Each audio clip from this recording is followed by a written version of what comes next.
sur les gaz de schiste. On aura peut-être l'occasion d'en reparler, mais je pense que le Sénat pourrait être à l'occasion de l'une de ses premières lois dire qu'il souhaite que les gaz de schiste ce soit quelque chose derrière nous. Bon, voilà, on va attendre ça.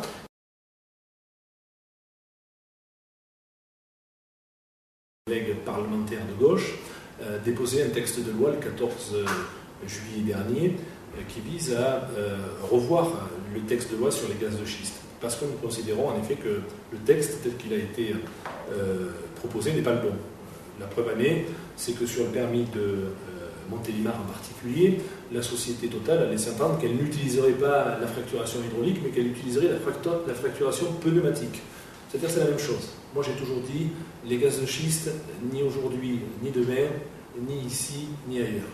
Ça veut dire concrètement que le texte de loi que nous allons examiner en commission du développement durable mercredi matin, je serai évidemment l'un des principaux intervenants, sera pour rappeler notre opposition à ce type de fracturation d'une part, mais aussi à ce type de recherche. Nous ne voulons pas abîmer le sol français, nous ne voulons pas que le sol européen soit abîmé comme il a été abîmé aux États-Unis, au Canada et ailleurs. Nous voulons préserver notre ressource en eau, nous voulons faire en sorte que nos paysages, que notre agriculture, que notre tourisme puisse se développer sur des terrains qui soient protégés. Et donc je me battrai jusqu'au bout. Je le dis souvent, j'ai été le premier parlementaire en France à alerter Mme Kosciusko-Morizet à travers une question d'actualité que j'avais posée en janvier dernier.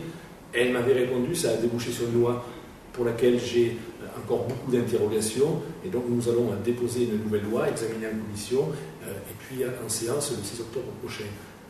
On connaîtra définitivement les réponses d'approbation des permis de gaz de schiste le 15-16 octobre prochain. Donc jusque-là, il nous faudra être très vigilant.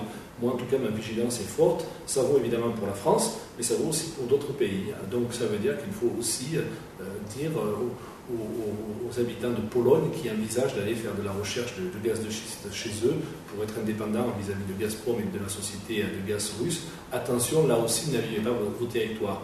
Par contre, il ne suffit pas d'être contre.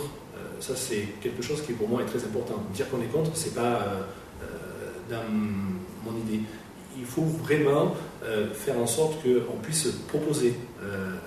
Et donc, les états généraux que je vais organiser au département de l'Ardèche sur les énergies, c'est poser le principe d'abord de la sobriété énergétique, c'est poser le principe d'une maîtrise de nos dépenses énergétiques, c'est poser le principe aujourd'hui d'énergie alternative, c'est poser le principe vraisemblablement aussi à moyen terme de la transition énergétique et du nucléaire. Mais tout ça, il faut que ce soit exposé devant les citoyens, parce qu'on ne peut pas prendre des décisions nous seulement entre responsables politiques et économiques. Moi j'entends certains me dire qu'il faut absolument faire en sorte que les camions ne circulent plus sur les routes, il faut les mettre sur les trains. Et puis j'ai en Vallée-du-Rhône des hommes et des femmes qui me disent ça fait trop de bruit, on ne veut pas de train.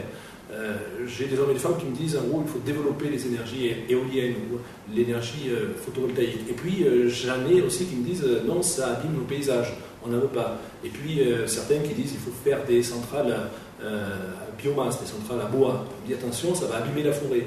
Donc voilà, on ne peut pas toujours dire qu'on est contre si on ne propose pas.